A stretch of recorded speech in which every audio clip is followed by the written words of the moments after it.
Hey everybody, this is Chelsea Schaefer. And Caitlin Gustov. And this is The Score, the official podcast of the sport of team roping. This is the Team Roping Journal's semi-weekly podcast highlighting the team roping industry's top talents and influencers through stories that inspire and connect ropers. We sit down with ropers from the professional ranks as well as industry icons and producers to delve into topics that make the team roping world tick. This is season 2.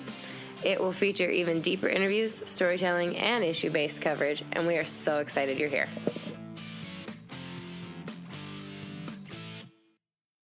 Numbers don't lie, and neither do gold buckles. That's why you're getting the chance to hear a second conversation this year with the one and only Clay Tryan.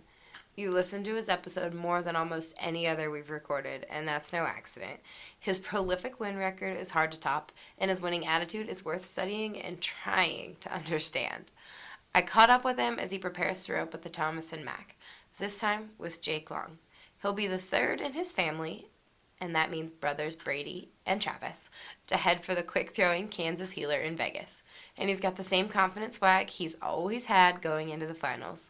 So with just 2 weeks until the start of the Wrangler National Finals Rodeo, here is Clay Tryan. This episode is brought to you by Fastback Ropes. They're made in the USA since 1995. Check out fastbackropes.com and you'll learn more about them at the break in the episode. Well, good morning, Clay. How's it going? Good. Outside in Texas tech room doing this one. Yeah, it's better than Skype, isn't it? Maybe. Maybe Skype's better. I don't know. It's good. Well, sometimes I think Skype, doing it like over Skype is better because I'm not worried about, I don't worry about what I say as much as in person, but I don't imagine you're going to worry about what you say to me in person. Oh, I might. You never know. We got the birds chirping out here, so it's a nice morning in Texas. So. It's very nature heavy. Well, thanks for doing part 2 of your interview in person. This one is also brought to us by Fastback. I passed their plant down the road. Yeah. Are you going to have the same rope this year in Vegas? As I did last year? Mm-hmm. Yeah, I plan on it. Mm-hmm. Yeah, I plan on using the same 3-strand. I'm one of the last guys that still uses them, but yeah, I kind of old school, I guess. How long have you been using that rope? Well, I started out using it in, I want to say maybe 2003. And then I switched to a 4-strand Ultimate 4 for a while, and then I just switched back. So I don't really know. Just kind of, I don't know if that's what I'm used to or had better with, or I don't know, but I just like them. That's awesome. Okay, so I figured one thing that would be fun to do with you for this podcast is kind of the greatest and the worst. So, because I love nothing more than your opinion on things. So I wanted you to tell me the greatest moment in NFR history. Do you have one? For me? For anybody. Greatest thing you've ever watched in the top. That I've watched? Like, oh man, that's a great question. Well, the coolest thing I did is before I made the NFR, my grandpa had NFR tickets, and he had them. He had them from when my dad made the NFR. He went in 1984, and he went all the way up until last year, every year. And he had season tickets with a guy, and somehow he got kind of finagled out of them. But my grandpa is one of those guys, he wins in the end, I think. So as soon as he got finagled kind of out of his tickets that he was partners with, me and my brother started making it every year. So he's went every year except for last year to the NFR. So I went round 1, and maybe it was 1997. So that was a cool experience. Nothing exciting happened. That was the first year Speed and Rich won it, and they won the first go-around. I remember it was just kind of cool being there. And I think one of the coolest moments I seen last year was, I think we talked about last podcast, was the race. As far as me being there, taking me out of it was just Caleb and Junior and Clay and Paul just having a good battle, and it coming down to last year, and then they won it. Obviously, Clay and Paul won it, but that was cool being there, watching that. It's weird when you're in it, you don't get to see as much. Mm-hmm. Is people that do watching it, you're actually, what's going on because you can get the sheets easy. Like they have a sheet every night. You can tell who's doing what in the average and who's won what. That's easy to keep up with. But as far as watching every run, sometimes you don't see when you're getting on your horse, or they have TVs when you ride out back and after you don't do any good or you did good in the tent. They kind of turn the TV on late. You don't even see half the runs, so sometimes you go back to your room and watch it. But that was a cool moment. Um, I think what I think when I was a kid, the coolest moment was Bobby Hurley and Alan Bach winning 5 rounds in a row. That was pretty impressive to do that. Um, I don't know. There's been a lot of good moments. I mean, really. I mean, everybody that usually wins a gold buckle, there's some point in there that they, made a good run to win it. I think for me, the coolest moment I had was me and Patrick. The first time I won it, '05, we were kind of out of the average and going for every go round, and then round 9 was really tough. And at the time we were 3-5. Not that being 3-5 was cool. It was just winning the round when you needed to do it. That was pretty awesome, I guess. And were you on Thumper? I rode Thumper, yeah. Thumper. He had Jaws. Probably our 2 best horses for both of us ever at the NFR. I know mine, he's been the best one I ever rode there. And then I'm sure he might say the same thing about it. He might not say the same thing, but I still think that was his best horse he's had. My opinion. Yeah. So that's my next question, which I feel like the greatest horse question. I feel like it kind of answers itself, but maybe your opinion's different. The greatest head horse of all time. Of anyone's? Mm-hmm. I mean, it's hard to say. I think my brother's is in the Hall of Fame, so obviously his would be right up there. Charles Pogue, I never rode him or nothing. His horse was, iconic and legendary. And I mean, there's always, one coming along that's great. Clay Smith's horse is great right now. He's been that way for a while. I thought I've had a few throughout the years that were really good. That made my career good, but I guess I'd go with my brothers probably. I think the one thing about Walt that I thought was awesome, I didn't ride him. I rode him a lot when we first started out, kind of got my career going, is I hadn't rode him in probably, I don't even know if we talked about this in the last podcast, but like 2010, I hadn't probably rode him in maybe 5 or 6 years, hadn't run a steer on him. And my horse, I was kind of out of horses, and I had just bought Dew. And he had an abscess at Denver. Couldn't ride him. He was just dead lame. So my brother was up there, and I rode his horse, and I was high man back, like won the second go round, high man back on him. I rode Dew on the last one, but just hadn't rode. He was 20 years old at the time and still felt good. And that's hard to do, 10 years of getting hauled down the road and still being good at 20. Yeah, he was dang sure one of the best, dang sure one of the best ones I ever rode. But there's different scenarios nowadays. It's so different. Like, I think Thumper's the best horse I've ever rode at the NFR, the black one. And if I had him now, I rode better now than I did back then. So he might be the best horse I've ever had, or Yeah. And Dew was great at George Straits, and I did win a few world titles on him, and Mare Kate. I've had a lot of good horses. I've been fortunate. I don't know if it's me doing the right thing or just getting in the right spot at the right time, but. If you could pick one of the 3 great ones, Dew, Kate, or Thumper, and have only had one, could you say which one you would rather have had? No, it'd be impossible because they all did something for me that made it good. I mean, Thumper was better at the NFR. Dew was unbelievable at the George Strait and all the ropins. So was Thumper. Thumper was good at the ropins. And you rope better at certain times than you do. There'll be a time where I won't rope as good as I used to, so then I might even have a better horse than all of them, but I won't be able to show it. That's the weird part is guys that are good at what they do, they have the best horses because they're just good at what they do. Always says if this guy had a horse, well, if he's a guy that reaches at the barrier every time, that horse ain't going to be like Walt. He's just going to be another average horse, and that's what. So that's.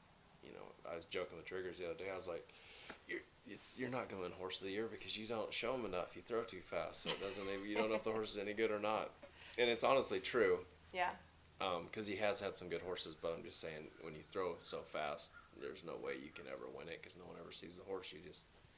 He runs 16 feet and you threw it. So it's hard to showcase a horse when you're going at him that hard. Me, I gotta go a little bit farther, so it's a little easier to tell. Did you help break in NFR steer? They said they broke them in yesterday. Yeah, we roped them yesterday and the day before. Yeah, they're great. They look like as good a set as there is. I mean, you never know. I mean, they always look worse in the arena than they are, but it's more the arena than the steers. Sure. So, but as far as the way a steer should look, these are a perfect set, I think. So how did you guys break them in yesterday?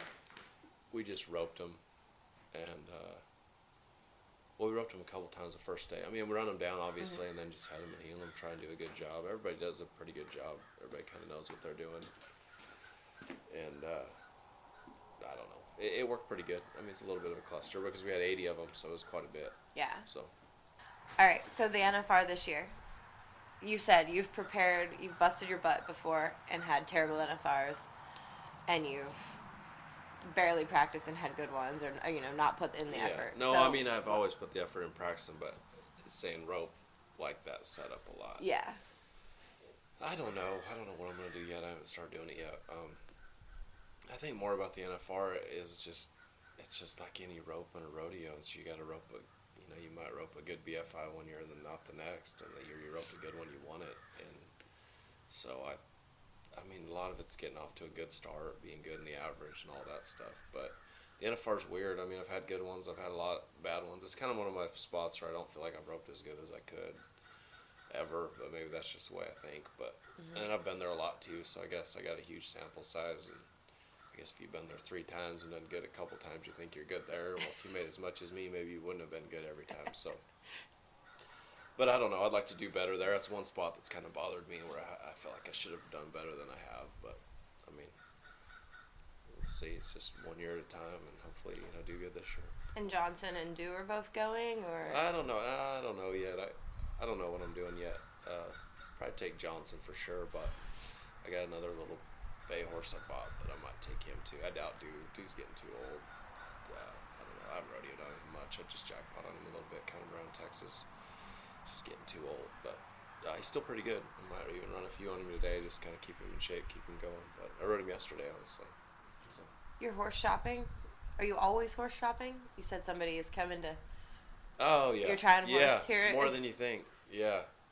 Yeah, that you're just always looking for something, or if you see one. I rode this horse a couple weeks ago and I'm gonna try it out again. So this guy's a cool guy. He's bringing it back over, so he's got to be in the area. So he's coming by this morning. Gotcha. I feel like I hear a lot of people, maybe not a lot. There's a certain group of guys that can or will sacrifice everything to spend $100,000, $150,000 on head horses, higher than that. Yeah. Will you get to the point of your career where that's a reality? Are you at the point of your career where that's a reality? It would have been a long time ago. Not anymore. I'm not gonna anymore. But I mean, I can't say I would. I spent a lot on Dew and Kate at the same time, but I got 2 horses. I don't know. I mean, just horses are worth whatever a person wants to pay for them, and they do matter. I mean, a good fit matters a lot. I think a guy that has whether it's Riley Minor and his horse or Clay Smith and his gray. I've done good on my little sorrel lately. I mean, some people have a good fit, and then there's guys like Driggers that'll ride 6 horses during the year. So everybody's different. I mean, some people want to give a lot, and they should. I mean, the horse does matter. And then some guys throw so fast, I don't think it matters what they rode. Yeah. So rope has changed a lot. It's just how fast it's gotten, how good guys handle their rope. A lot of misses, but a lot of fast times. Kind of like baseball. A lot of strikeouts, a lot of home runs. That's kind of the way rodeo's gotten, and with the team roping. Is that good for the team roping? I don't like the way it looks, but I mean, I know how talented they are. I'm not taking away from how good guys rope because the ability is good. But yeah, sometimes I go to some tour where I'm like, it looks terrible. I don't really like the way it looks, but I don't even want to be an old school guy. I think it's just taken away that you used to kind of be able to see good runs, see the way a horse looks, and now it doesn't. It's more just speed. And you go to jackpots, and everybody always says a leg place or something somewhere, and it's like, but that leg beat you straight up, so you're going too slow.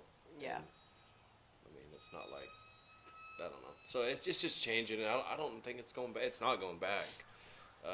It's just going to keep getting faster and faster, and that's what kids that are, to me, a lot of it has to do with what kids see when they're, 12 to 16 years old. That's what they think's normal, and so every 12 to 16-year-old kid, and nowadays the videos, they get to see a rope all year, so that's just what they work on, and that's normal to them, so it'll just keep getting faster. This episode is brought to you by Fastback Ropes, a sponsor of our Rope Vegas program that's tracked every level of pro rodeo team roping all year, from the circuit standings to the Resistol rookie race to the Thomas and Mack. Fastback has an exciting line of ropes ready for this year's NFR, including the launch of a new breakaway rope that you're going to have to see to believe. With the ropes, too, they'll also have a steady stream of Mach 3s ready for you in Vegas, and that's the rope our guest Clay Tryan has done most of his winning with over the last 2 decades. Find them at all the major trade shows in Las Vegas, and watch Clay Tryan do battle every night with a Mach 3 in his hand in the Thomas Mack.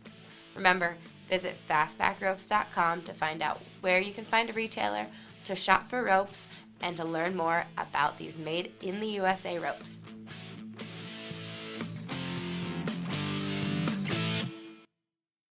And Johnson, something that people have said to me about him is that he has that trait where he doesn't actually, like, not doing anything badly is a specific trait on his own. Johnson just is rock solid. Is there anywhere where Johnson is great, or is Johnson just doesn't do anything wrong? I kind of don't play him up as much. I don't know why. Maybe because he's not the fastest horse I've ever rode, but he really is good. He might be the best rodeo horse regular season that I've ever had. Because he scores good every time. He faces good. The only weakness he doesn't pull that good inside. Other than that, he does everything pretty good. He runs hard enough. You can reach on him or run close. He makes it happen. He's got a good way.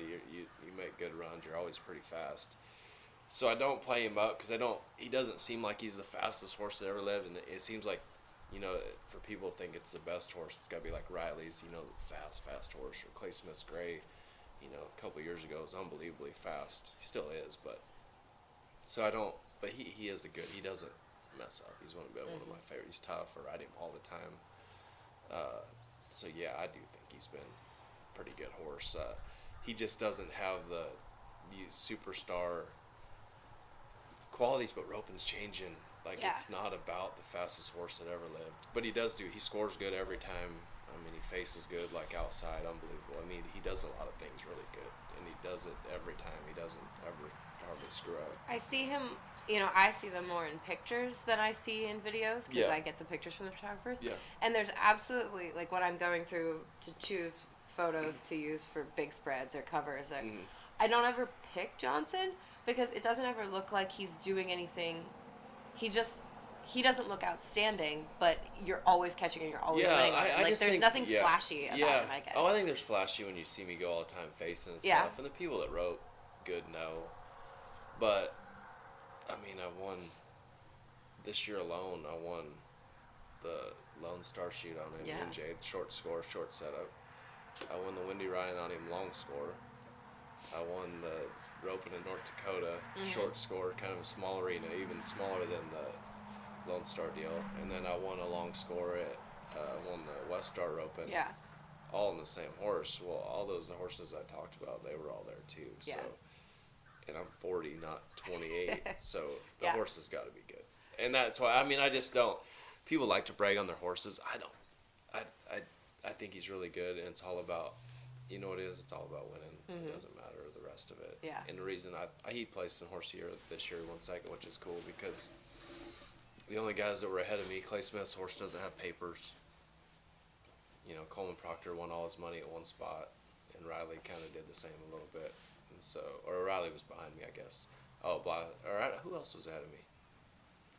Driggers rode 6 horses, so it's hard to tell with him. And then me, I ride pretty much the same horse, or have the last 3 years, honestly. He was deserving of it, I think. Yeah, totally. But just because of what I want, And guys told me beforehand that they thought he was. Yeah. Is he Walt? Is he one of the greatest of all time? I don't know, but I tell you what, roping evolves, and so like I said, all these horses I've had, for right now, he's be better than any of the other ones I've ever had, except at the NFR. Thumper NFR style would be, till they move it out of that building, he would be great. I think Speed's horse is the best one I've ever seen, and honestly, mine might be close to second. He pulls good, face good.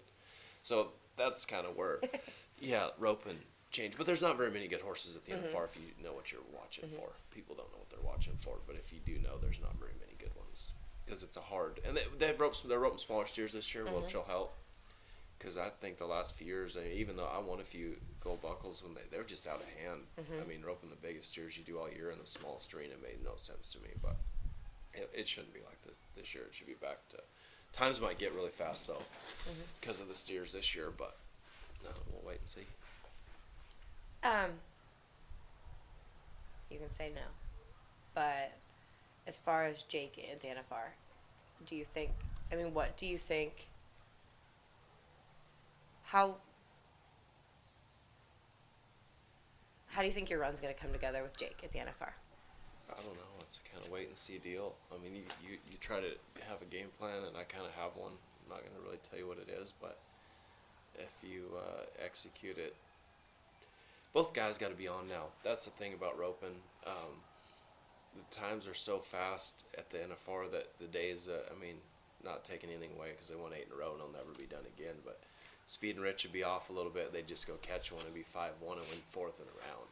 The only way 5-1 ever plays is if everyone misses. I mean, a lot of times if you ain't a short 4, you don't even win nothing good. So both guys got to be on. It's a fast speed game. You got to catch a lot.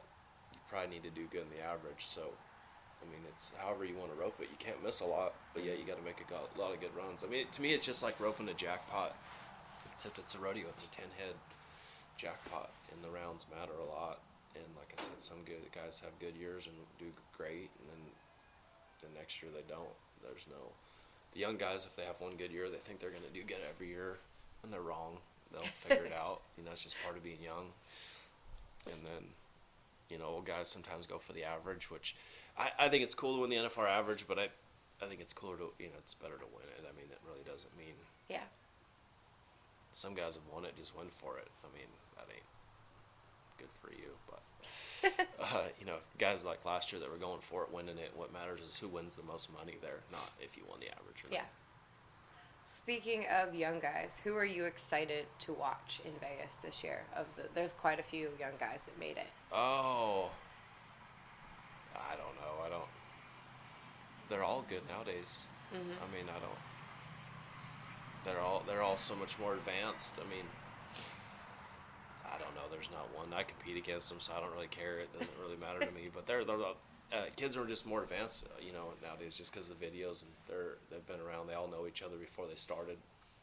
I'm kind of right at the end of the generation that we didn't. I mean, I didn't know anyone when I started. Mm-hmm. I'd never been to the high school finals. I never high school rodeoed. I never did any of that. So when I started rodeoing, it was just, and I was, you know, me and Petsko were the same age. He was roping with his dad out there, and I was roping with mine at Houston, and so.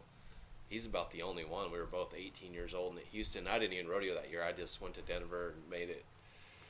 Back then, they took, which they still do, but nowadays they start the year so different. But back then, like if you placed at Denver, you could go to Houston. So I did good at Denver, and then I got to go to Houston. So I just went to a few rodeos that year. But speaking of that stuff counting, are you gonna try and make the circuit finals for the circuit? Like, are you I don't know. What boat are you on as far as the circuit finals, counting, not counting? Oh, I'm against all the it, big but stuff counting. I don't know. I'm against. It's good for the sport, but the money was already there. Houston's been great. It's the best rodeo, you know, besides the NFR all year. They try the hardest too. It seems like they're awesome. But they had it before it counted too. It counted, then it didn't count, and so it's like, well, the money's already been there. So sometimes these commissioners want to take all this credit for all this new money. It's not new money. It was the American happened before it counted last year. Mm-hmm. I don't know. I mean, to me, it's good in a way and bad. I mean, it's got its positive and negatives. I mean, it skews NFR world titles, who the best is, and then. But I don't know if anyone cares. I mean, I think people care in the business, you know, like it makes it hard to make the NFR when all that stuff counts, and it gives teams that wouldn't make it. I mean, that happens, which I don't like. I'm one of those guys that like, I don't like to see guys make it that shouldn't make it because of that. Nothing against whoever it is, whether it be me or not. I mean, I kind of like to see the best guys make it, and if you make it the right way, so be it. But nowadays it's not like that, so. But I don't really get into all that. You just got to win where you go, and you know, shoot, I guess I need to win Houston again to make it easy on me, or the American, and then it makes it your year just ridiculously easy. If you would win Houston or the American, would you stay home and back off your rodeo schedule much? I don't. I would skip some things. You would. Oh, I would skip the miserable stuff. Yeah, Oh, for sure. There's some stuff we do rodeo and that makes no sense. Yeah. I mean, so, yeah, I would skip the nonsense stuff. Yeah, for sure. But you can't really do that. You can win so much at the end now that it just keeps you out there all year long. Like, you have a long, I mean, you pretty much got to go till the end. Yeah. I mean, no one makes it. I mean, there'll be a few teams that haven't made, in August, but other than that, everybody kind of finally gets it made in August, early September. What about, now, I guess last question. Because you're not in it, maybe you're paying attention to it, the all-around race. Oh, you're the wrong guy. You're not an all-around race guy? No, not an all-around guy. You don't care? No, I don't care about the all-around. Okay. Because you don't enter the all-around. Yeah. So I don't care. I care about regular events. I think that what I've noticed this year, because I don't watch much anymore of anything, I just rope and lead, but I love team roping, I really do, is that calf ropers look good now. Yeah. There's some young guys coming along that, not that there hasn't been some good guys, but it looks like they're getting a new influx of young guys, and that event's starting to look tough. Do you have a pick in the calf roping? No. You don't have any fantasy picks? Are you going to No. have a fantasy team? No. You're not? No. I'm not going to do it. No. Why? I just want to row. I don't know. I just like team roping. I don't know. I've never been an all-around guy. I just haven't. So, you just like team roping. Are you going to go sit and watch at the South Point? Are you going to, or are you going to, No. Are you going to take in any of the other team roping? No, You just like no. NFR? Well, I mean, I got to go sign autographs at some of these spots, but no, I don't get time to Yeah. go do it. Too busy to do it. I think it's great. People win a lot of money. Some of my buddies go out there. I hope they do great. They might send me some of their runs, but I don't really get a chance. I don't have time to go do it. It kind of is on top. They're kind of everything's lapped in. I mean, over top of each other, overlapped or whatever. But yeah, no, I think it's all the NFR what it's grown to. It was big when I first made it, and it's huge now. It's almost unbelievable what. I don't know if it's social media or what makes everything bigger. I do think it is. You're welcome. You bet. Because of you made it. You might have. I mean, people see pictures of people doing fun stuff, and then they want to go do it. No, I don't think that's it. Well, what's happened with Arizona? I mean, Arizona. I've lived in Arizona. Mm-hmm. I lived there from the time I was 18 till 25 in the winter before I moved to Texas. Like if I went somewhere in the winter, that's where I went. And it was a destination spot. Then my dad lived in there in the 80s when they were rodeo. So everybody knew the weather was nice there. But now all of a sudden, did just everyone figure it out? Well, I think I don't know what's going on. Those like 60+ ropings and. But they've had those they had those when I was down there. They had over 40 Wednesdays. They've had them. Yeah. Over 40 Wednesdays isn't a new thing, and they had Dynamite Arena. My dad roped at Dynamite Arena. He said it was out in the middle of nowhere. Yeah. So there was nothing there, just arena way out there. He told me a story how he had a match roping out there one day. So. Yeah, Dynamite Arena's it's still going. Yeah. It was there, but it's like now everybody. I don't know. Is it social media? That everybody knows. Hey, Phoenix is warm in the winter. I don't know. It's kind of odd for me because like Wickenburg when I lived in Arizona, I never roped there one time, and now everybody that's the spot. That's where you hang out. Yeah. That's the spot. So it's kind of. I don't know. Ty worked wonders in Wickenburg. Somebody did well. Mike Fuller and. I don't know the other Beaver places. Bird, yeah. Beaver was there forever. Yeah. He had opens there, low number opens, I think, for a long time. Right? Long time, yeah, since the 90s, I think. Yeah. So.